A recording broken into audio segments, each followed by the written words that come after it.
All right. So these are the a couple of things that we're going to touch on today, Shelby. Just in, if you have any questions, again, you can always feel free to interrupt us. But we'll just talk in general about submission guides, any important dates, checklists, and distribution costs, some of the copyright and open access information, as well as we'll take a look at the template and some of the common errors and things that we see when we begin to work with students. So first and foremost, when you begin this process, you're going to be utilizing an electronic platform called ProQuest, and this is what the College of Graduate Studies uses to review and approve your manuscript. And it's also the database that makes your manuscript available to other researchers. So you're able to go into search the repository and see any of the dissertations or theses that have been uploaded that belong to our students, as well as that are made available to us. We have a step-by-step guide on how to create a ProQuest account. And so I won't go into that. You won't need it so much, but I'll send you all of this information. But it requires you to, put your contact information in, what type of publishing you would like, and this is where you will upload your approved dissertation. So this is after you have successfully proposed, defended, and your committee has signed off on your dissertation. You will upload to create an account with ProQuest and upload your manuscript there. Amanda, if you see anybody else, can you let them in? All right. Okay, thank you. So after you submit your manuscript to us, members of the College of Graduate Studies, myself taking the lead, we will review your dissertation. We will make notes on that, and it goes through just several rounds of revisions. I'll be the primary person that you will communicate with. Other reviewers in the college will put their comments, but I will relay those to you. That way you're only dealing with one person. Once that review is complete, you will receive an automatic notification via ProQuest. That's how we'll communicate with you, letting you know that your dissertation has been approved and it's part of, and you're ready for graduation. Part of this review process also includes the forms or several forms that you'll need to have on file before Amanda can officially sign off on your degree plans and show that you and promote you for recommend for graduation with the registrar's office. One of the big things that we tell our students is when you're creating your account, when that time does come, this is something you'll do. Like I said, that semester that you're getting ready to graduate, right? Is the start of that semester, we would advise you to start creating this account. A lot of times students will say, oh, I have to only put my student Islander email account. You don't have to. I would recommend putting an email account that you check regularly. And also taking your time, we recommend about 30 minutes for students to set up their account, to go through those various questions and things there. And the most important, because that's your contact information. We did have a few students that we've ran into recently that they weren't receiving these notifications because they put an incorrect email address, or they when they were waiting to receive their bound copy of their manuscript, it went to a different address because they put a different state. So that's why we tell students, just, I know we try to do things quick, but set aside 30 minutes, 20 to 30 minutes to set up that account so that you can get all that sent to you and it go to you correctly. So this is what it would look like when you upload your manuscript. You'll convert it to a PDF document, and then we in turn will take that information. Take your document and make comments on them. It'll look just like this. This is typically how your committee will also make comments on your draft as well. You'll see on the far right side, it'll just primarily be mining with all of the comments and edits that need to be there. So what we're looking at now as a student, we marked comments on them that, for example, in part of the template, part of the requirement is on their list of figures, we have periods after the numbers, not colons. So we made a note to please replace all the colons with periods. And then we noted on here that some of the page numbers are not flush with the margin. They need to be nice and flush with that right margin. So that's what that note's about. And then of course, you'll notice these dot leaders are not uniform. So those are just kind of an example of what we've noted for this particular student. And what will happen after we make those notes, we will save the draft of your manuscript. We will append on the back of it a CGS feedback with a date. And we will go into ProQuest and we will send you an email. We will always copy your chair and keep your chair in the loop. And we will let you know if we need minor or major changes to your submission. This is exactly the type of email you will get. I will always note in bold that the date on what manuscript we are, the date on the manuscript that we're working with. That way it helps you keep track of your drafts. And we will also attach it to this email as well. What is missing from this example email is my contact information. I always include that. That way, if there's a problem or a question, we can go back and look at it together. We're finding that some of the students that we work with, it's a lot easier for us to get that information. I mean, when I can record myself going over those revisions, those required revisions, and sometimes by me recording myself and explaining it, it's a little bit more helpful for students too. So we're able to go back and forth, whichever you prefer. Our whole goal being that we are on the same page and that we can get this to you in a timely manner. What we like to do, before I advance, a lot of times, since there's multiple readers as part of this process, if I see myself being the first reader, Amanda being the final reader, if I only find maybe one or two edits I need you to make, I'm going to pass to the next reader. I don't want you or any student to have to, have so many exchange of drafts. So sometimes, like right now, we're working with a student and we found a doc student, and collectively between two readers, we found 5 comments. So we held for the third reader so that we can have a more comprehensive review. That way we're not exchanging so many drafts back and forth. And sometimes the students will reach out and say, I haven't heard from you, but you can stay in constant contact with us and we'll let you know, hey, we're just passing it along. I don't want to send you something that you only have to make 2 revisions on. I'd rather send you, something more comprehensive. And everything that we're going to talk about from this point forward is going to be available on our website. Here is we have got a link, the doctoral grad link, that you will find all of this information that we're going to discuss, the important dates and timelines. I'm going to skip through a couple things because they're more master's related, and we'll just stick to the doctoral information. So I'm going to turn it over to Amanda so she can just briefly touch on the checklist items that you're going to need, the forms and stuff as part of this process. Thanks, Linda. Yes, we do have a lot of forms that are required for doctoral students. And it just varies, some of them vary as needed. We do label them like without alpha, so A, B, C, D, but they all have longer names. The link to the forms is down there, and I'll probably pop a link to the checklist in just so you can see it as well. Because it makes more sense. It's on the next page. I think we can probably just go to the next page, actually. That's what our checklist looks like. And we'll provide a link to that. But all of our students will need a signed degree plan on file. That's our Form A. Usually you'll have the graduate advisor for education. It's Maria Fonseca. She will likely reach out and ask about it. It helps us a lot of times with elective placement for degrees. A lot of times you have your core that's pretty straightforward, and research courses that are pretty straightforward. And then your emphasis area, we call electives or emphasis area. That's oftentimes the course selection is decided upon with faculty. And so for us to be able to make your degree works align and to show right and to make sure it's a useful tool, we usually will say, hey, we need this degree plan, and your faculty will often fill that out for us and get that to us, and we'll have your committee sign off. So that's always Form A. You might submit maybe 2 to 3 Form A's throughout your time in program. It just depends, how long it takes. We always need a final one in the graduating term. When you do hit that big milestone of passing your comprehensive exam, that's our Form B. Sometimes you'll submit that form, sometimes your faculty will, but it basically says, hey, I got my comps are done.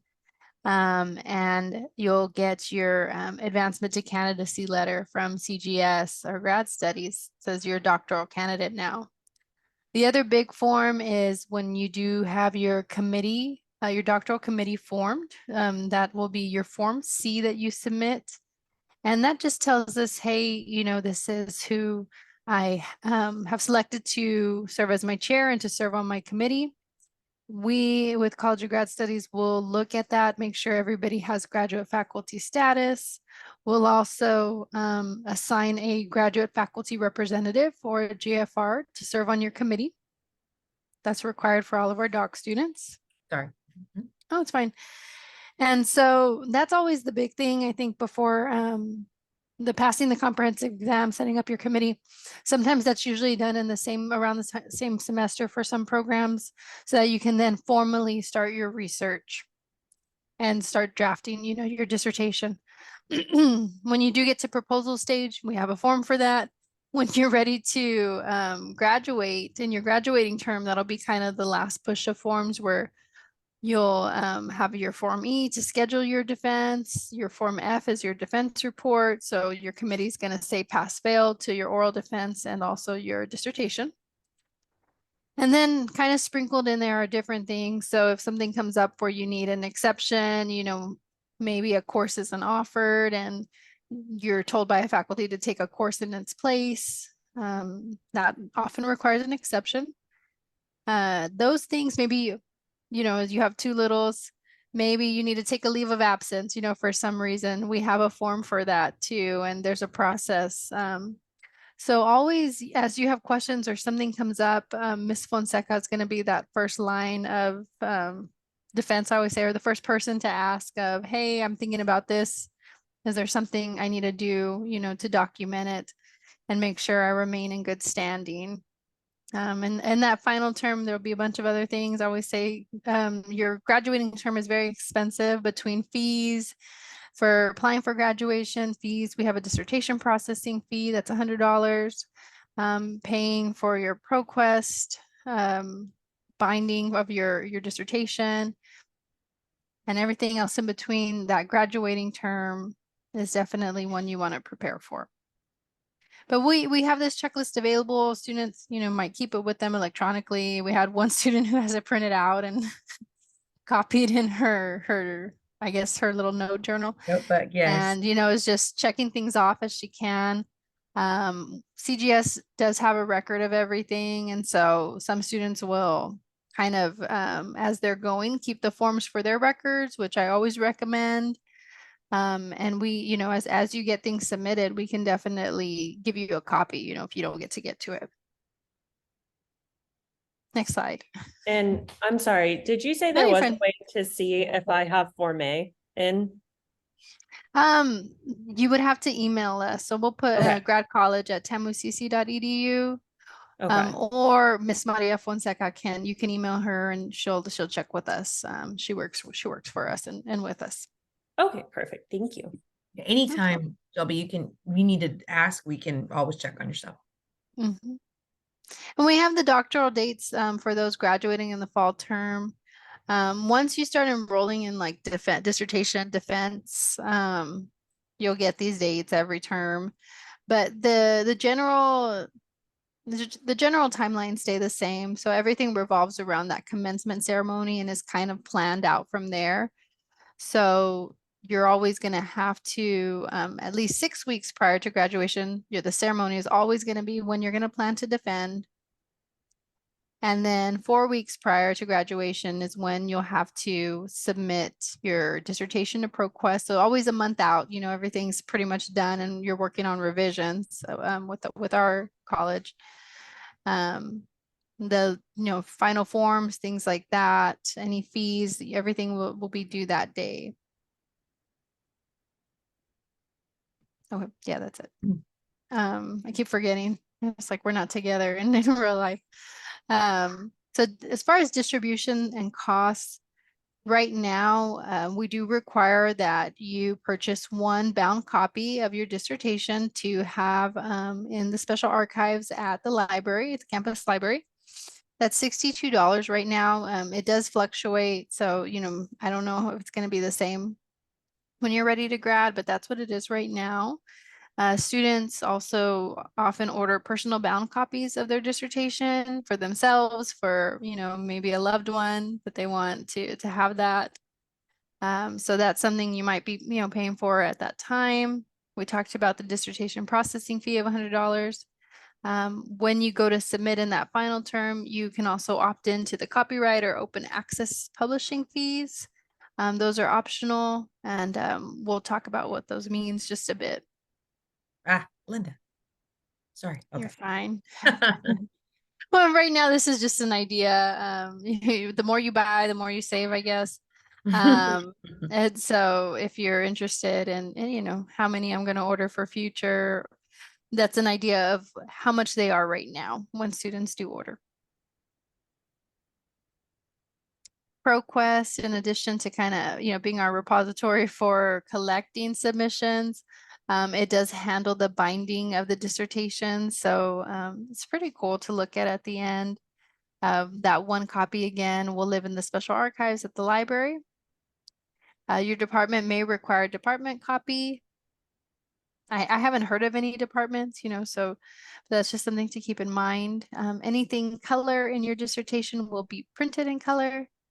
And usually students get that final product 8 to 12 weeks after graduation. And that's our grad college email and our general number. If anything ever comes up related to forms, just questions, needing to be connected to Ms. Fonseca, any of that, we're there. So please reach out and let me know if you have any questions. Happy to answer now or later. All right. Thank you, Amanda. I want to jump to Miss Alexa Height and kind of go into a little bit more detail about copyright. Yeah, so fun stuff. I find copyright fascinating. I know it can be confusing and frustrating for some people.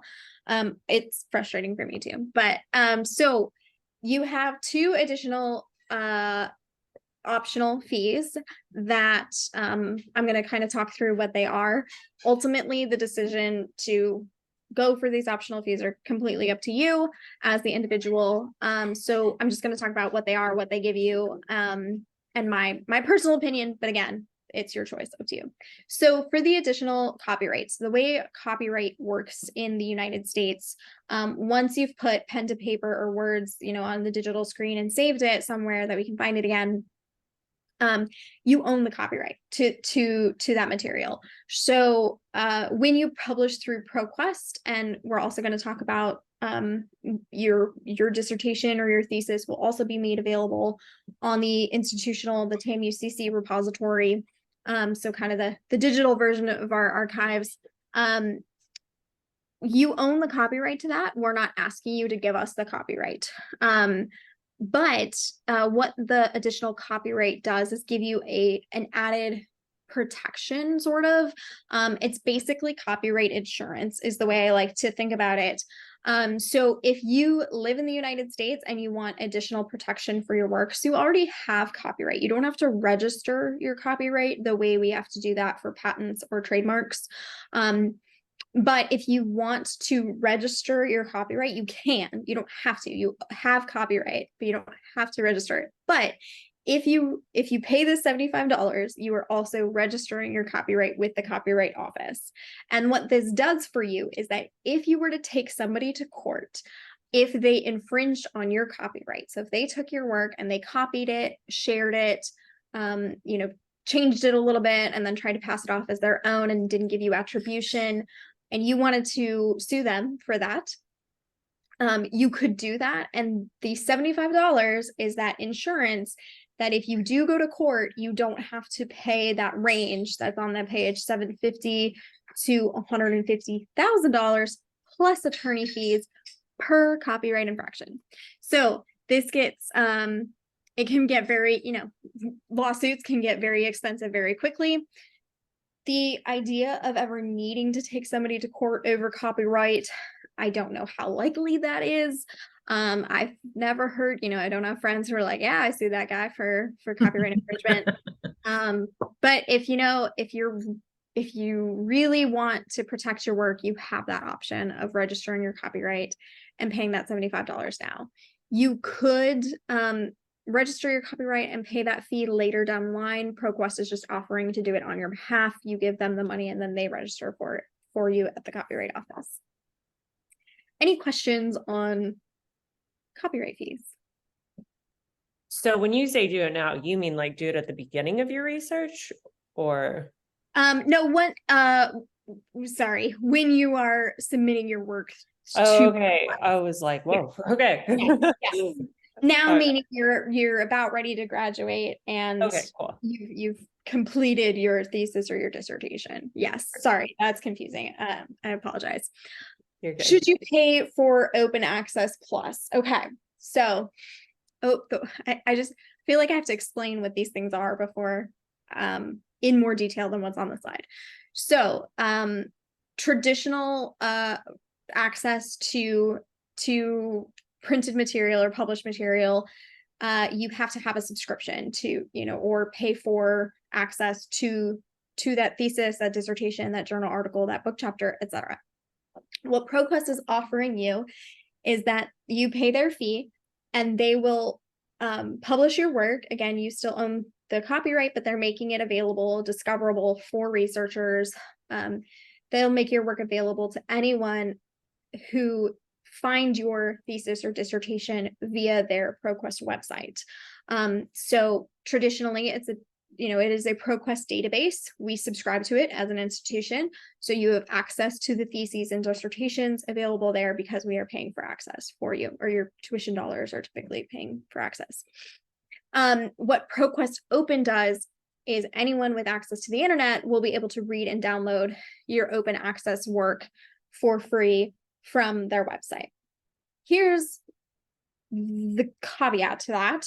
As I mentioned, we have the TAM-UCC institutional repository. So when you go through the ProQuest website and you upload your work, you will be asked multiple questions. You will be asked to give you're saying ProQuest can publish on my behalf, but I'm retaining my copyright.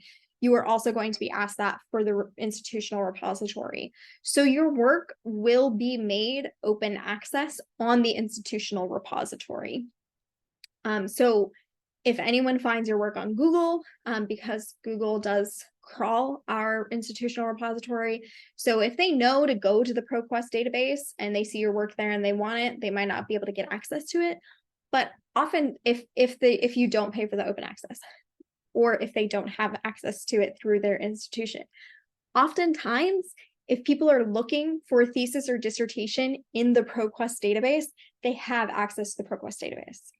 If they're looking for theses and dissertations on like Google Scholar or otherwise, they'll be able to discover your work because it's in the institutional repository.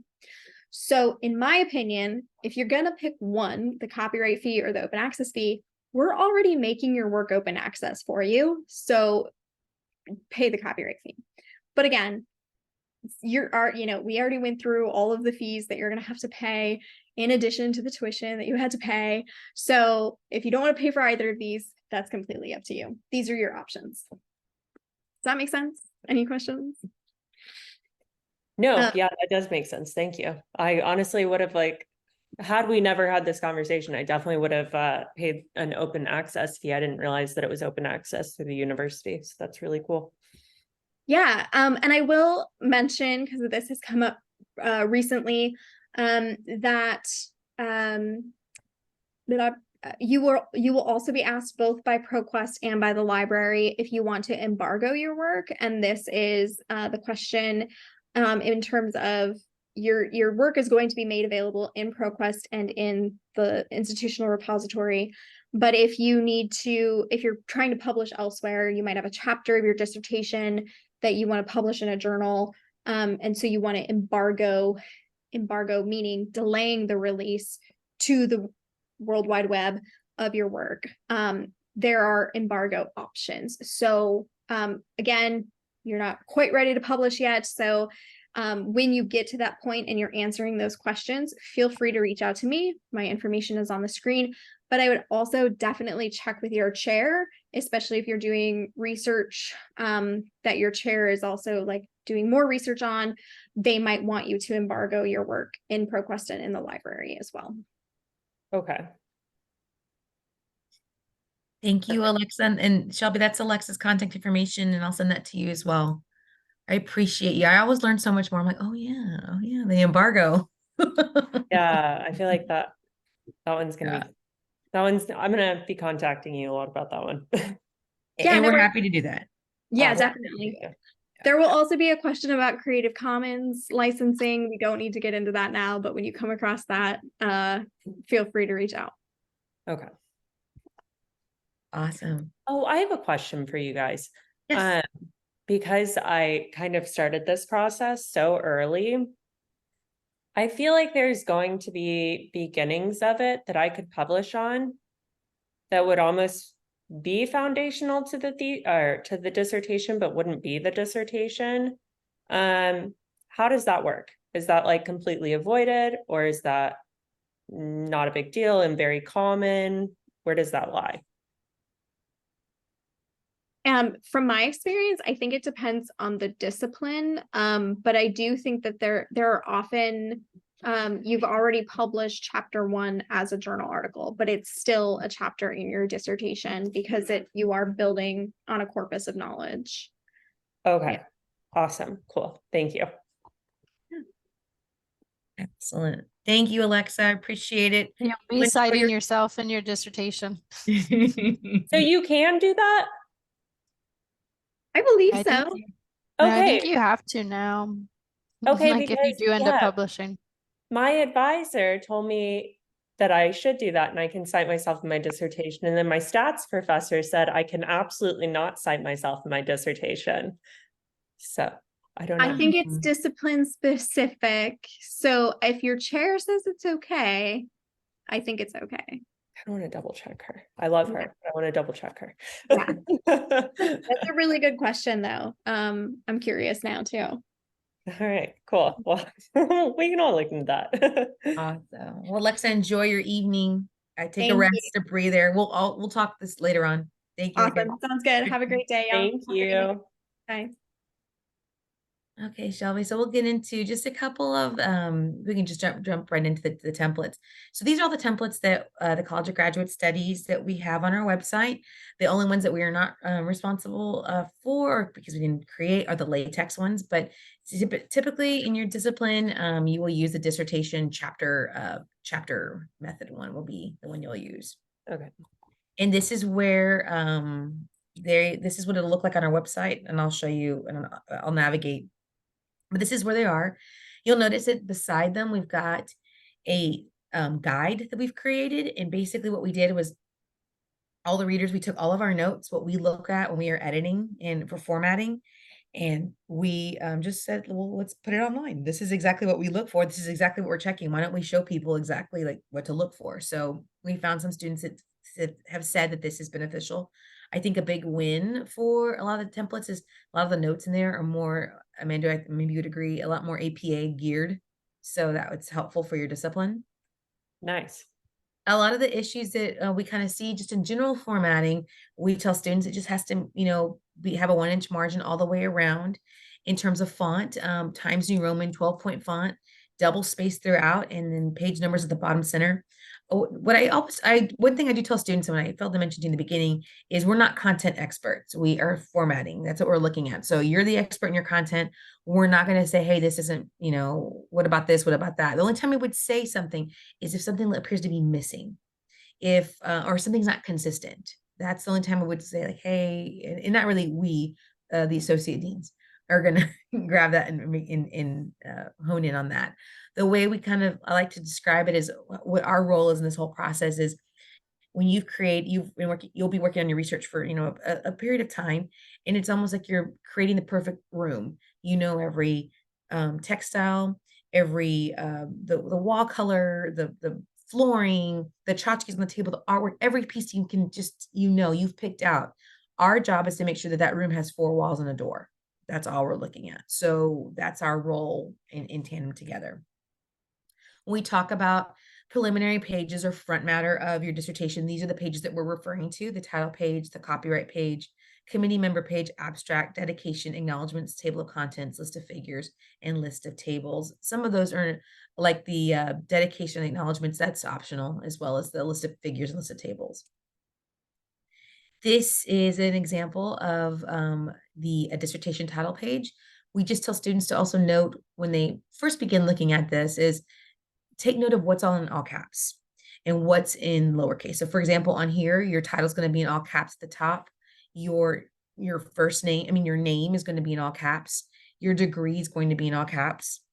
But on the next page, your copyright page, your full legal name is going to be title cased. So before students start copying and pasting and moving things in there. We just say, just take a little note of what needs to be what and where. And same with your committee page. Some students have a 4-member committee. Some have a 3-member, typically a thesis have a 3-member. And then some dissertation, doctoral students have a 5-member committee. So just taking note of what that looks like in terms of how they all kind of sit where they're at. And as well as their degrees are behind their names, and that their role in the on the committee is below their name. Your abstract will be the actual first page. It will have a number, be numbered in your manuscript. It'll start with Roman numeral 4. And on your abstract, as well as your dedication and your acknowledgments, you'll notice that the text starts 2 double spaces below the actual main heading. In the table of contents, this is an example of the chapters one. You'll note what majority of it is in all caps. The only title case headings are the subheadings, the first and second level. We don't require anything beyond the first and second level headings to be listed in the table of contents.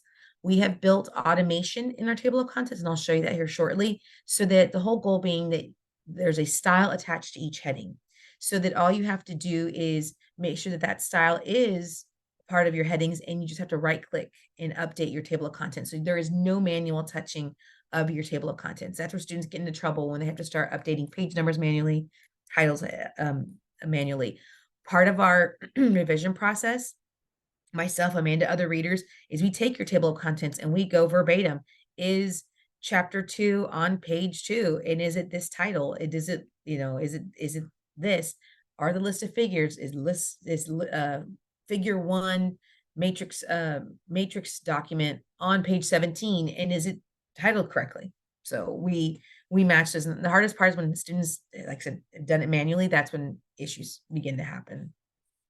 You'll have a list of figures page, which is optional, as well as your list of tables. And this is what just the general body would look like. Again, each of these headings, or example headings, however you use it, we have attached to a style. And so it's a lot easier to begin writing in this template as you begin this process. These are some of the common errors that we see when we're working with students. Titles of pages are not centered. Their committee pages are not aligned. Varying font sizes. Different dot leaders are not uniform. The justifications of the paragraphs are off. So students that have bulleted information, sometimes Word will do an autocorrect and their next paragraph is not indented to 1/2 inch. It's kind of skewed, maybe 1/3. So, and they don't realize it. They're just going and going. And so we see that. And then of course, the big one is tables and figures outside of the 1-inch margins. They're going to get cut off when printing. So we have to make sure everything is within there. And then spacing as well. And then, like I previously mentioned, that your figures and your headings and your table titles, that they match. The manuscript matches what is listed in the table of contents. This is an example of a committee page of some of the errors that we see. The one on the left is students submitted their committee, and you'll note that on the right side is the corrected version. The degree goes behind the faculty member's name, and then their role on the committee is listed below. So we noted on the student's committee page, these are little breakout notes of what needed to be corrected. Spacing, we noticed a lot of common errors in spacing on the list of figures. For example, the list of figures on the left, the student has colons instead of periods. So that was noted. And then if your title or your description of your figure extends beyond the next line, we ask that text all be left justified. So this is the corrected version of that. You'll notice, like on figure 7, how the second line of text is left justified. And if you've got, and typically won't APA, but sometimes if you have a description of your figure that's more than one sentence, it's maybe 2, 3. We just want on the list of figures, just the title or just that first sentence. So for example, the student here, when it was all said and done, they had a list of figures pages that was like 3 or 4 pages long. Once they shortened it to just that first sentence of that figure description, it reduced to 1 page. So it does eat up a lot of space. Like I'd also mentioned on the table of contents, we just need the first and second level headings only. So on the left, the student had this is a screenshot of a chapter 4 that they had used. And when we informed them, to remove anything beyond that second level heading, you'll see to the right how significantly smaller the chapter 4 changed to appear in their table of contents. Spacing is an issue that we run into with our students.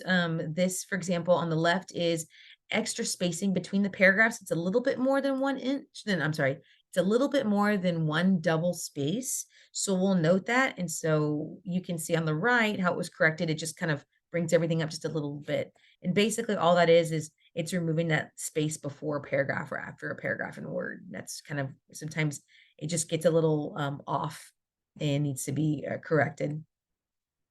And the same thing with in between tables and figures noted here. This is an example. Student had an extra space in between the table, a little bit more than a double space between the table heading and the actual title. So we noted that. And then so just kind of a quick note, a lot of times we're not able, when we have to convert your document to PDF, when you upload it, there's a way to check margins in there. And it's just a blue snap line that you can double click at the top of your ruler and it'll come down. So you'll notice that the example we have on the left, that this student's image is actually spilling over into the 1 inch margin. So it would be cut off. So that's something that we would note and tell the student like, hey, you may want to correct this. It's going to be cut off. And this is how to navigate in Adobe so that you can bring up and view the rulers or a grid. We do have a reviewer on our team that likes to bring up the grid view when reviewing manuscripts so that it's just strictly so she can see all the tables and figures to make sure not spilling over. So this is an example of what we were just looking at. In grid view, you can see on the far right that this figure does spill off over the 1 inch margin and will be cut off. Some of the APA styles, this is a couple of the things that we see wrong when students, their discipline requires them to use APA style. These are just some of the things we encounter. The incorrect numeration, block quotes are not done correctly. The heading levels are not correct. We've had a student that just said, well, I like everything in italics and bold and centered. I'm like, yes, aesthetically that does look nice, but it's not APA. So you got to fix it. And so we'll share this with students all the times of like, just a reminder, this is what those heading levels will look like. And then this is an example of how we marked up with a student that the block quote was just a little bit off. It needed to be over here, the 1/2 inch margin, and it was indented too far in. And that was what it was looked like corrected. It just brought it back over. So these are the blue snap lines I talked about in the PDF version. You can see the ruler on where those were. So previously it looked like this, and this is the way it needed to look. And just examples of numbering lists, what APA requires that to look like, the ones, the bullets, the alpha letters. Finally, we're at the end. If you can, when you get to this process, we just ask you to submit early if you can. We have some students who, like for example, they're graduating this semester. Their deadline to upload is November 17th, but they were done 3 weeks ago. So we're working with them now so that they've already uploaded so that we can be done, so that we're done, they're done, they're not rushing, they're not worried about it. We don't expect to submit something perfect the first time around. We've had one student that's done that, but I will say this, they attended 2 workshops and visited with us twice, and we did preliminary reviews. So I think it can be done, but don't get discouraged if there's edits on there, especially with we've got a great team, and they know how hard you worked, and they want this document to be perfect for you. And so they're going to literally dot the I's and cross the T's. Also just stay in contact with us as much as you can. This is our my mantra for the semester. When in doubt, give CGS a shout. And that goes for anything related to your graduate career with us. If you're not sure where even to begin with anything, just start with us and we will help you find whatever that is, whatever it may be. If we don't know the answer, we'll be very honest and tell you we don't know the answer, but we're going to help you find it together. It will never just be well, go figure it out. It's going to be, let us make calls with you. We're going to figure this out together. This is my contact information. And so, and I'll send this to you. So you can always reach out to me throughout this process, and Amanda as well. If we need to look at forms and things of that nature, we'll be happy to do that. I'm going to jump real quick and show you what the, where you can find all this good stuff, how we nav real quick to that. So this, the College of Grad Studies, what is it? gradcollege.tamucc.edu. This is the website, our website. You will navigate to current students. In here, everything that we talked about, those resources, those dates, those forms, it's all right here. Everything is listed right here, including the templates, and that I think I showed you a screenshot of. This is where everything is at, those guides, everything is right here. And let me show you. And now I'm going to skip to, I'm going to pull down one of our templates so that you can see one of the ones we're working with. I just want to show you really quickly the automation that we have in the back. It will be, hopefully, it will save you a lot of trauma. We can get to this part. So this is one of our dissertation. This is a sections template. And what I want to show you is, for example, when I click on the headings right here, you'll note that they are associated with a style up here, as well as that one. So we'll, tell a student what you can do is you can begin to type something in. So let's see, dinner time. Some salad. Clearly I'm hungry. And we just come up here to the table of contents, click on it, and do a right click, update field, update entire table. And you'll see that those headings right there that I just added, updated. But okay, so then it will put in, oh wait, do we want? So this is a sections one, but yeah, this is these are some in the sciences that they would use. So for example, here, this is their first level and their second level heading. So this is good. But if you, for example, already had your manuscript, done, right? And you want to move stuff over, this is what I would recommend just to a student as well. If I'm taking what I have written, and we do this quite often actually, and help students show them how. If this is where I need, and I always keep a placeholder. If this is where I'm going to bring a paragraph I need to write over, what I'm going to do is double check that section method heading. So then I'm going to come over here and then come across and highlight, and then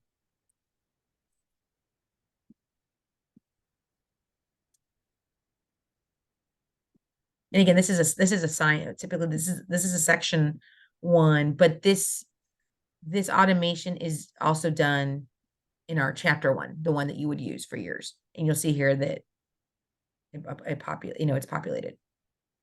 And do you suggest just like starting to write in it?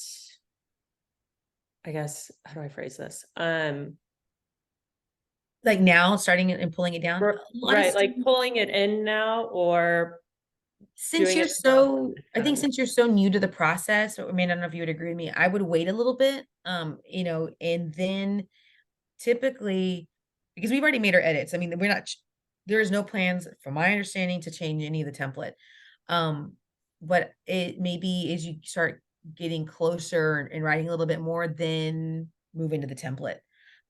You have students do all the writing some more. Yeah, we had students that started in an old template and we're ready, and we're like, it doesn't even look like what we have. So, but that's all we have. Do you have any questions for us?